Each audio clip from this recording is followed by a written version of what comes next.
Y'all ready? Y'all good? All right, my oil pressure will rise between 5 and 20 psi within the first 30 seconds. My air pressure should begin to rise as my engine runs. My low air light and my low air buzzer should shut off once my air pressure reaches 60 psi. My voltmeter / amp meter should be charging between 12 and 15 volts. My temperature gauge should begin to rise as the engine runs. Now turn your cruise control on. You're done with all your gauges. Turn your cruise control on, bump your RPMs up. Now, as you build your RPM, you turn your RPMs up, let your air build up. Go ahead and continue with your in-cab. My driver's side window is clean, not damaged. My driver's side mirrors are securely mounted. They're clean, not damaged, and properly adjusted. My windshields are clean, not cracked, and free of illegal stickers. My passenger side window is clean, not damaged. My passenger side mirrors are securely mounted. They're clean, not damaged, and properly adjusted. They come right back into your dash. My heater, put it on floor, turn it on. My heater is working properly. Then turn it to defrosters. My defroster is working properly. And then just shut it right back off. We ain't gonna shut it off. Then come straight from your heater right up to your switches. Your headlight switch is right next to your windshield wipers. Push it up. Put your hands up here. Say my dash lights are illuminating and working properly. Your turn signal switch, pull straight up on it and then turn your high beam. My high beam indicator is working properly. Shut your high beams back off, then turn your headlights off. Now you're going to check your turn signals. Turn your left turn signal on.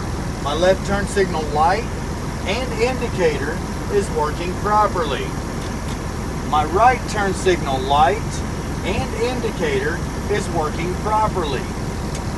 Shut it off, then turn your four-way emergency flashers on. That's that little metal piece right below your turn signal switch. Pull out on it.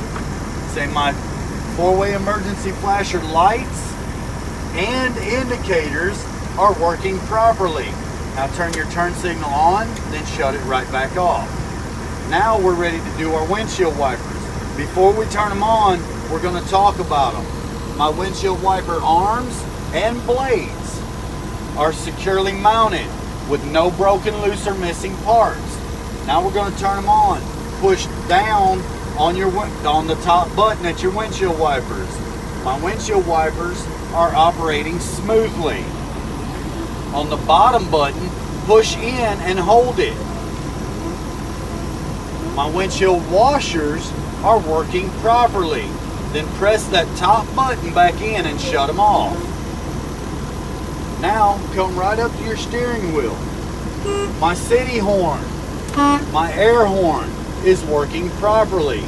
My steering wheel should not have no more than 2 inches or 10 degrees of free play in a 20-inch steering wheel. Then look at your air pressure gauge. Make sure that your air pressure is built up to 120 psi. If it is not, press the throttle pedal to build the air pressure up. Shut your cruise control off. Now we're going to build our air pressure up. While you're waiting for it to build your air pressure up, just look through. Go back over everything. Make sure that you set everything.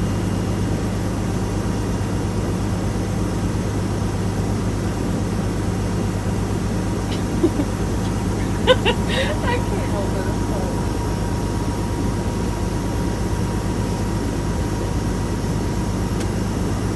Takes Need a gas. I've got it at 1,000. How much higher do you want me to do it?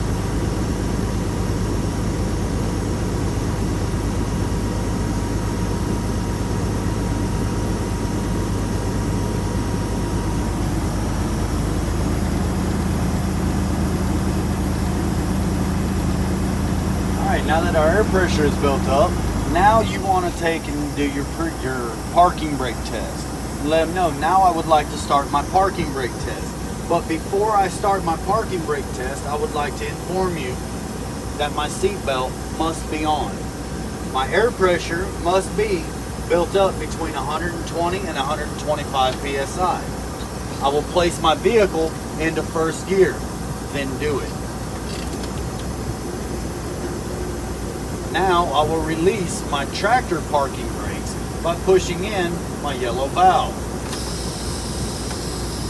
I will give it 2 gentle tugs.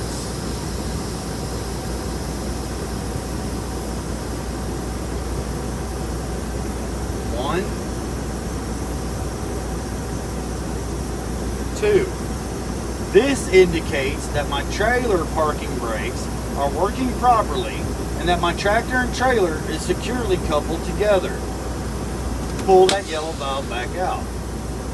Now I would release my trailer parking brakes by pushing in this red valve. I'll give it 2 gentle tugs. 1, 2. This indicates that my tractor parking brakes are working properly. Pull the red valve out. Put your tractor in neutral and let out on the clutch. This concludes my parking brake test. Look at your air pressure again.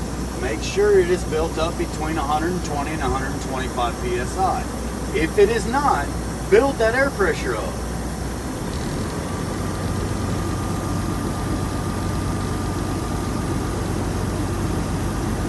Okay, now it is built up.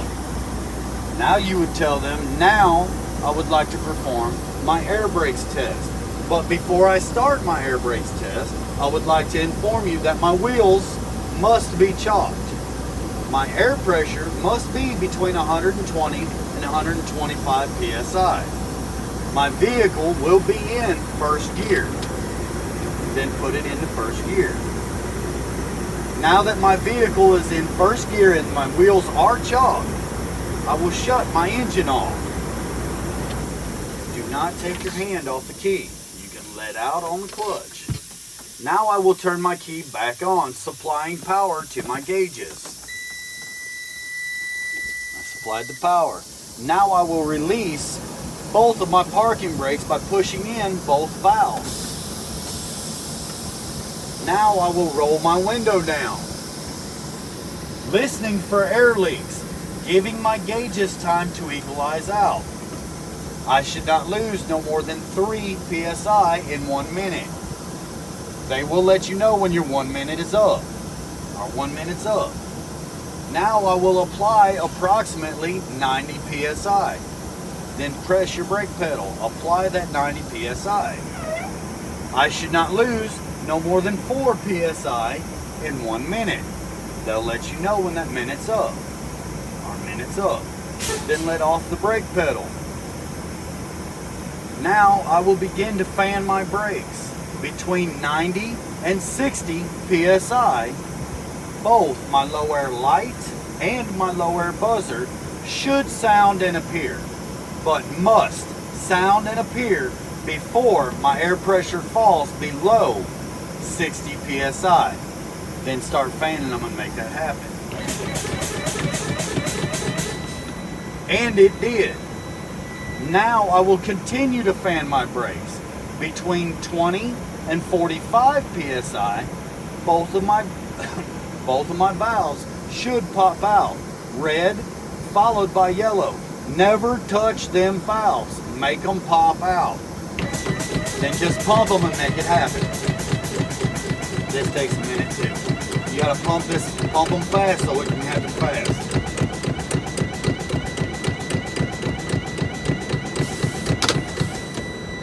And it did. This indicates that my spring brakes are working properly. Shut your key off. This concludes my air brakes test. Now I would like to verbally explain how I would perform a service brakes test. while pulling forward at a minimum of 5 miles per hour. With my hands lightly on the steering wheel, I would apply pressure to my service brakes pedal and release. I'm checking for 3 things. My ABS light does not come on. I'm checking to make sure that my vehicle is not pulling to one side or the other. And I'm checking to make sure that my service brakes are working properly. This concludes my service brakes test. I feel comfortable that we named everything on the pre-trip, so now is where you would say, this concludes my pre-trip inspection. And that's it, guys.